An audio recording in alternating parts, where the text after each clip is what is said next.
네, 성경나무 기르기 19번째 시간은 이사야입니다. 이사야는 기원전 8세기에 남유다에서 성경나무 기르기 19번째 시간은 이사야입니다. 이사야는 기원전 8세기에 남유다에서 활동했던 예언자로 유다왕 우시야 때 활동을 시작했고 요담, 아하스, 히스기야 때까지 활약을 했습니다.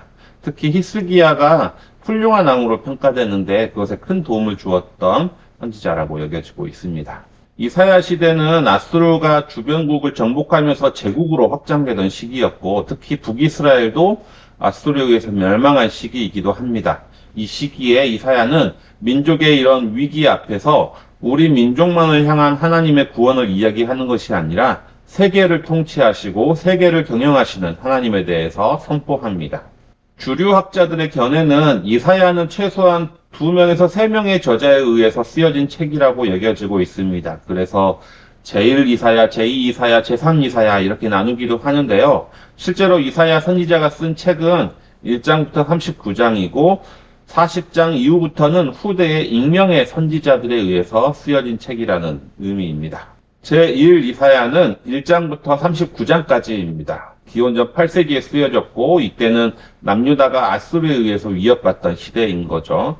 주로 남유다를 향한 심판과 회개의 촉구가 주제라고 할 수가 있습니다. 제2 이사야는 40장부터 55장까지로 익명의 예언자로 인해서 바벨론 포로기에 쓰여졌다고 여겨지고 있습니다.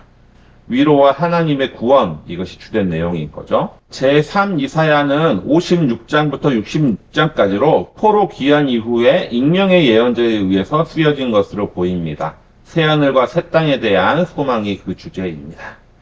그래서 남유다에 대한 심판이 주된 메시지인 이사야 전반부, 그리고 위로와 회복, 새하늘과 새 땅을 말하는 이사야 후반부는 어쩌면 서로 상반된 분위기, 상반된 메시지인 것처럼 보이는데요.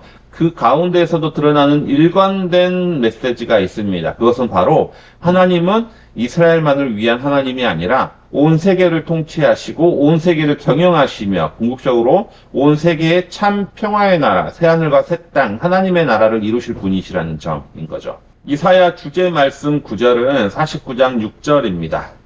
그가 이르시되 내가 나의 종이 되어 야곱의 지파들을 일으키며 이스라엘 중에 보존된 자를 돌아오게 할 것은 매우 쉬운 일이라. 내가 또 너를 이방의 빛으로 삼아 나의 구원을 베풀어서 땅끝까지 이르게 하리라. 그리고 이사야의 주제는 전 세계에 임하실 샬롬의 구원입니다. 이사야에 의하면 하나님은 이스라엘 민족만이 아닌 온 세계를 경영하시는 분이십니다. 그리고 하나님의 이 세계 경영의 목적은 온 민족을 구원하시기 위함인데 이사야의 구원과는 이때 다른 유대인들의 구원과가 다른 것을 우리는 보게 됩니다. 그 당시 기본적으로 유대인들이 생각하는 구원이란 이스라엘이 다시 독립해서 이전과 같은 나라의 영광을 찾는 것이실 텐데요. 하지만 이사야가 말하는 하나님의 구원은 먼저 공의를 행하는 것, 그리고 평화를 이루는 것입니다.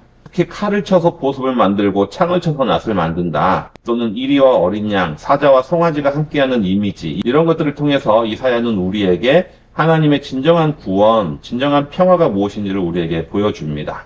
그리고 그 공의와 평화의 구원관을 성경나무 기르기는 샬롬의 구원관이라고 이야기를 하는 거죠. 이러한 전 세계의 샬롬의 구원을 위해서 우리가 해야 될 역할이 있는데 그것은 바로 하나님의 통치하신다라는 복된 소식을 전하는 것입니다. 이렇게 이사야는 하나님의 전 세계 구원의 비전을 선포합니다.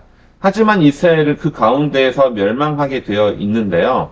이를 이사야는 고난받는 종으로 묘사합니다. 즉 이스라엘의 멸망을 세계 구원을 위한 고난받음으로 해석하는 것이죠. 이사야는 고난받는 이스라엘을 향해서 하나님의 구원과 회복을 약속하는 것이 아니라 온 세계의 구원을 향한 소명으로 승화시킬 것을 선포하는 예언서라고 할 수가 있겠습니다. 우리가 이런 이사야를 통해서 깨닫게 되는 점들이 있습니다. 첫 번째는 여호와 하나님은 이스라엘 민족만이 아닌 온 세계를 다스리시고 경영하시는 분이시라는 점. 그리고 둘째는 하나님의 구원은 공의와 평화를 이루는 것, 즉 전 세계의 샬롬을 이루는 것이다 라는 점입니다. 그리고 셋째는 고난에 대한 새로운 시각과 태도를 갖는 것입니다. 즉 고난 속에서 하나님의 구원을 기다리는 태도에서 세상을 구원하기 위한 소명으로 우리의 시각을 바꾸라는 것이죠.